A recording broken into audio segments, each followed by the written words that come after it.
Namaste. Today's reflection we take on a subject which seems to drive us in various ways. That which sometimes becomes a spur to make our works immortal and endure through time.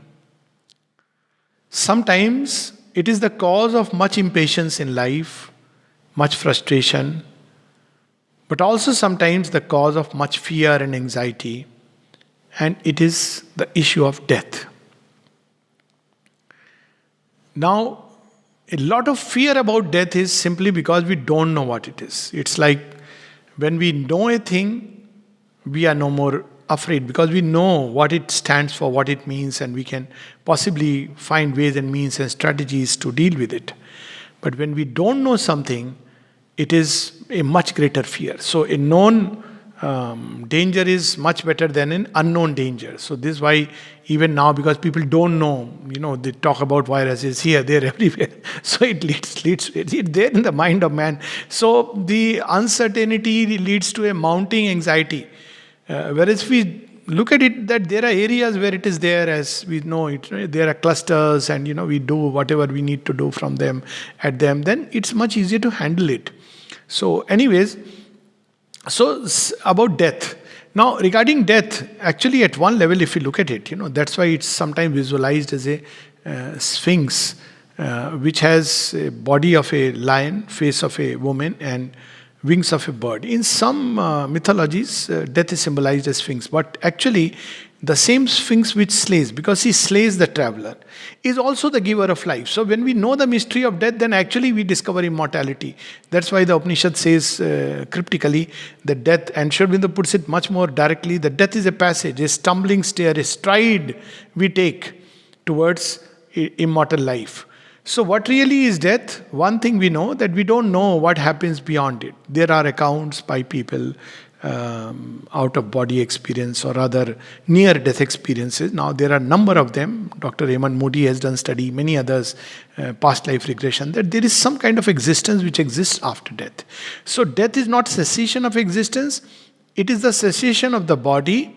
And apparently, after a while after death, there is also the dropping off of the different aspects of a personality. But there is something which continues to exist and experience creation and life, albeit differently, because it's no more through these. We experience creation right now through these physical senses. But in death, we experience after death in a different sense. It's much like, let's say in dream. In dream, we experience things in a very different space-time continuum. There are different substances, there are different beings. It's a whole different geography. And because we don't remember our dreams, so we get disoriented. But somebody who has made a systematic study of the dreams, like Mother did, or, through a process of yoga as it happens within us, so then we can understand. We know even in dream that we are existing and we are dreaming. There's somebody even in dream knows that we are dreaming. So who is that someone? That's how the whole science of yoga ends up declaring that actually there is no death as such, where there is a complete annihilation of who we are. What happens is the body falls off and something within us remains immortal. That has been the knowledge of all the mystics all over the world. Isha Upanishad, in fact, tells us to remember that, even though the body, its end is ashes, bhasmantam shariram, but this will which survives, that we must remember the original will which has made this body and personality held together is kind of a central will, and this will afterwards it begins to all the different kinds of wills which held the body together begins to disperse, and the central will within us, the psychic essence, it goes back to its own world and comes back into this adventure of time and space. Now, this is if we take the Hindu tradition, the ancient knowledge says that after death there is in us an immortal element, and it goes back into the psychic world. It travels through different worlds. First through the vital, which is close to the physical world. And there it experiences what are ignorantly called as heaven and hell. There are no real heaven and hell in that way. But there are states of consciousness, there are regions and domains where there are typal beings. And depending on our state, supposing all my life I have lived in fear, and I have terrorized people. So supposing we do that, that we are either in receiving or giving to the world, we have given fear. So what happens when we depart? By affinity, quite naturally, logically, we will go into worlds of terror. Similarly, if we depart in a state of gloom and depression, that's why suicide is the worst form of exit, because then in a state of depression, when we go, we enter into these dark, sunless worlds, because by affinity we go there. Similarly, if we have departed in a state of peace, contentment, remembering the divine, especially. Now, when we depart remembering the divine, by affinity we go to the divine worlds. Whatever way we have conceived the divine, we go to those worlds. Now, so the state of consciousness at the time of death depends on the state of consciousness during our life, and that determines how we will navigate through the vital world. And it is for this vital world that in ancient traditions, Shraddh used to be done. But now, of course, it's meaningless. They are neither people with that occult knowledge.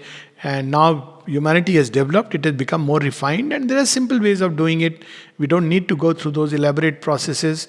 We just need to send love rather than our tears and grief to the one who has departed. And the journey will become smoother through this passage. And as the mother has said in her whole occult work in the realm of the vital, that those who have faith in the divine, now she has created a kind of, we can say, a bullet train passage. So they can enter into that passage which is safe, and through that they can go directly to the psychic world without any difficulty or pain. To those who have turned to her, there is nothing even to think about, because we go to Sri Aurobindo's world and they come, or one of their deputed angels comes and takes us to that world. So nevertheless, after that we go to the mental world, which has its own heavens, and then from there we go to the psychic world. The psychic world is just a little below the world of the true gods, that means the overmind, just below that. And we go there, we go into a state of reconstituting sleep. This whole thing is described very beautifully in Savitri, Book 2, Canto 14, The World Soul. And there we assimilate all the experiences of the previous life. So when we are departing, that's why this time is needed, because the soul is reviewing its life. That's the time when it doesn't review the life in the mental way, which always justifies, or in the vital way, which is like about, this was pleasant, so therefore it was good, this was painful, therefore bad. But psychic way of looking at life is very different. And if we accustom ourselves every day at looking at life through the psychic mirror, then we will never be deceived. But nevertheless, it's a true way of looking at life. The true moments when we really were at our peak. It's not just about visiting a temple, etc., etc. Psychic moments may take place when we are sitting before a landscape, beautiful landscape, and we enter into a reverie of vastness. It may be a moment when something noble springs within us, and we are willing to sacrifice even our life for something much greater. The psychic moment be a moment of true love. The psychic moment may be a moment of gratitude springing from the depths of our heart. So, and of course, psychic moment is moment when we have true bhakti and surrender for the divine, but that is a rare grace. So these are the psychic moments which it accumulates from the whole life's history. Then it sees that what are the ones, what are the moments, what are the tendencies which it has not yet worked upon. There are certain things which it has gone through as experience and learnt out of the school of lower nature, with ignorance as teacher and measures desire and company as the teaching staff. So it has learned certain things, but there are certain things which are like unfinished curve of learning. So it has to learn them in another life. So with carrying all that, it goes into a reconstituting sleep. Now it must assimilate all this, turn this human life's currency into a psychic equivalent currency, like imprints upon the soul. Now, depending upon this life, it wants to now project itself into a future life, that what I need to still learn. And of course, if somebody has gone through all these learning, rare phenomena, one is a free being, then one comes to serve the divine very consciously. So that is of course a rare thing. But normally what happens is that one realizes that, okay, there is an experience which is left incomplete. Mother gives an example. Say somebody has been a very rich person, born in a very rich country. So he realizes that no, it's no big deal. It's not really what has helped me to progress. And next life he wants to be born in an ordinary peasant family in a poor country. Now, it's very interesting. When we know this, then all this attachment to one way of life, one country, this pride of having money, wealthy person, born in an affluent family, all this goes away, because the psychic knowledge tells us that we have been born in many countries and many climes. So psychic knows it. So next time, depending on its need of experience, it projects itself when the time is ready, when it wakes up from sleep. It looks for a parent in whom it can project itself and take birth and go through the necessary experience. So this is one part, and this is the whole logic of rebirth. It's about evolutionary growth. It has nothing to do with papa and punya and reward and punishment. That makes an absurdity of the divine wisdom, turning it into a tribunal of justice. There is a justice operating in the world, but rebirth is not about that. It is something much more profound. The divine is concerned mainly and only about our growth and progress towards the divinity. So whatever conditions help us in that growth, that is what the psychic chooses. Then of course, once it comes, because this world is governed with by a lot of ignorance, so naturally there are accidents, there are all kinds of situations, it must navigate through them, and even they become feeders for the soul to grow. So this is one part of it. Now when we look at death from that standpoint, where is the grief? Why are we so much afraid of dying? Where do we go? We go into God's lap.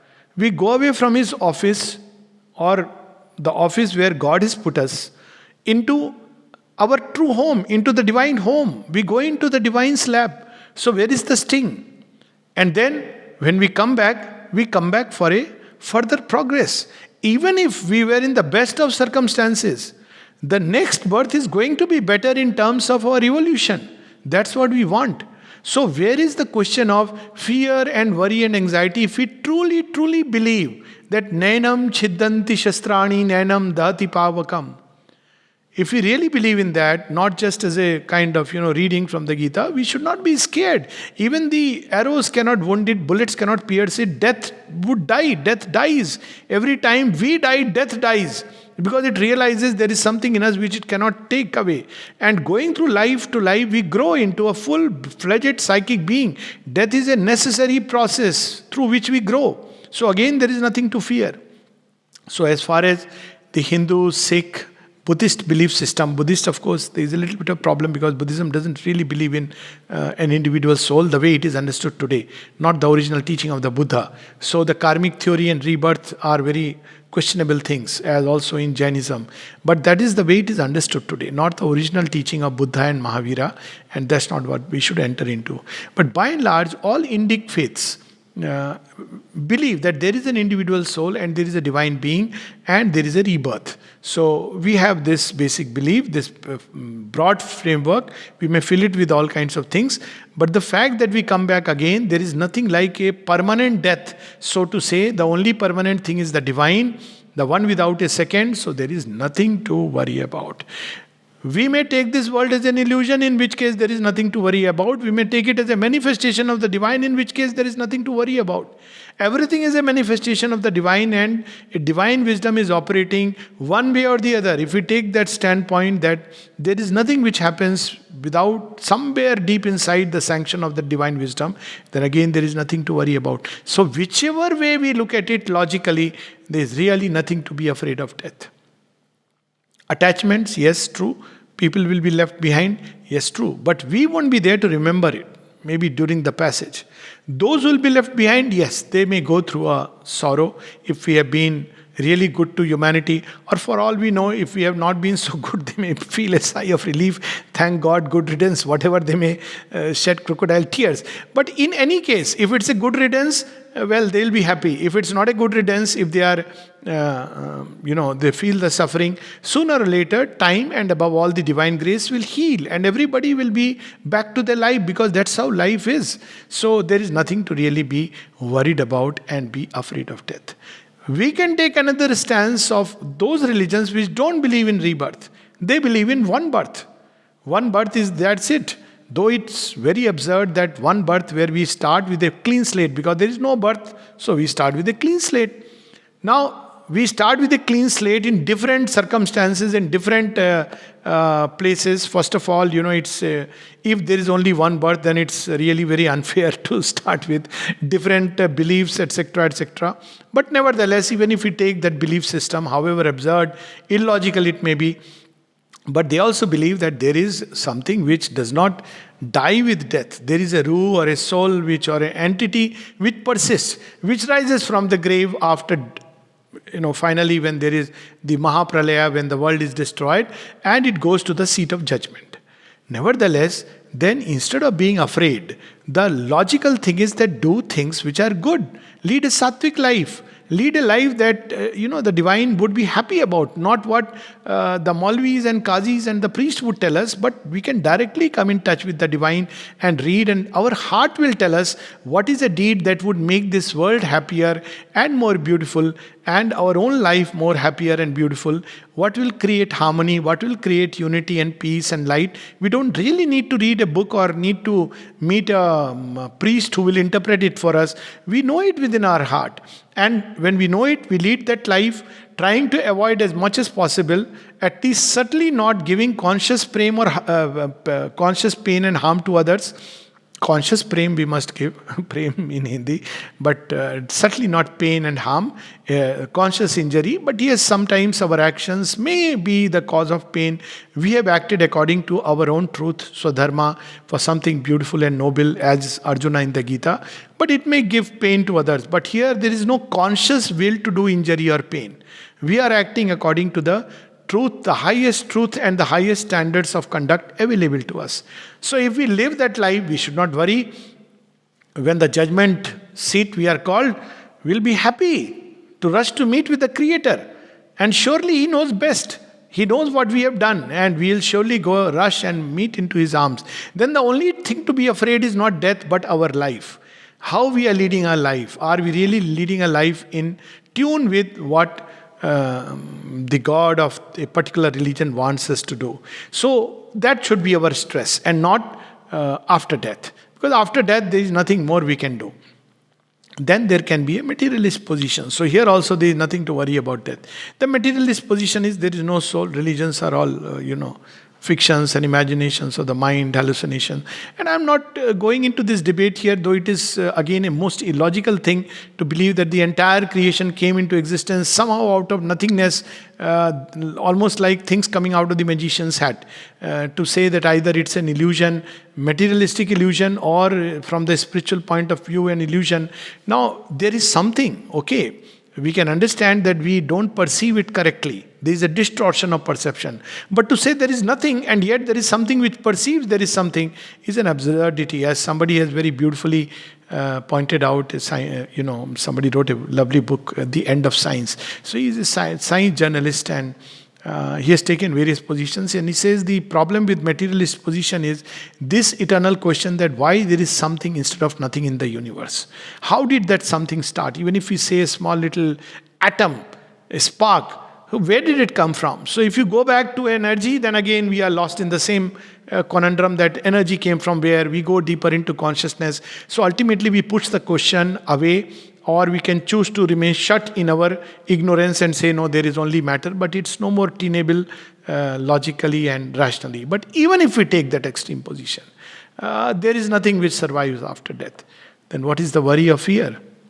Again, then the only thing we should be worried about, how we lead our life. Lead it nicely, nobly, beautifully. If there is a challenge, an illness for example, to face it with courage. We know material science tells us that if we are in a state of depression, fear, anxiety, then it's not good for our immune system. So we face it with courage, we face it with peace, regardless of our belief or non-beliefs in an afterlife. And everything we must do which can bring peace and courage into our system, whether it be a practice of mindful meditation, or it can be simply adopting a certain attitude of life, or reading inspiring stories, or come in contact with people who can give us courage, because they who have courage can give courage to others. Whatever it be, if we believe that life is only about matter, then let's lead a life which is beautiful, noble, high, uplifted, not a life of again anger and all the time fighting with everybody as if, because it's one brief life. At least let's try for others who are going to come to make it beautiful. That much we can do. Even if it's pure matter, when we pass away, somebody else is going to live. Our children, our grandchildren. So let's give them a beautiful home. So either which way, it's not death we should be afraid about. Our focus should be on life. A life well lived, nobly lived, lived with courage, lived with, if possible, faith in the divine grace, lived to come more and more in contact with the soul within us and the grace above us. A life which is truly an uplifting life. A life which is useful, unselfish, useful not just to ourselves and our family, but useful to others. A life which is unselfish. That is what our focus should be on, rather than on trying to understand the mystery of death. A life well lived will automatically reveal to us the mystery of death itself. And then we discover that the Sphinx which was sitting on the way to try to jump upon us was actually a benevolent face. The power that was slaying us, wearing the mask and terror of death, was actually a benevolent power hidden behind. The mask will be ripped off, and behind death we will see the smiling face of the divine beloved. We had assumed this mask because our material was very crude. Sri Aurobindo says in one of his aphorisms, he says, "Wherefore God hammers this world so fiercely?" Why does he need to do it? He says, because humanity is still the crude ore. And then he says, if humanity changes, his ways also will change into something gentler, sweeter, and nobler. So if we change into a nobler humanity, the divine dealing with us will also become gentler and sweeter. To Duryodhana and his ilk, he stands on the battlefield of Kurukshetra as the upholder of dharma, bearing as the chakradhari, as the time the destroyer. But to gopis and gops, he picks up his flute and calls them to the world of delight and love. Thank you.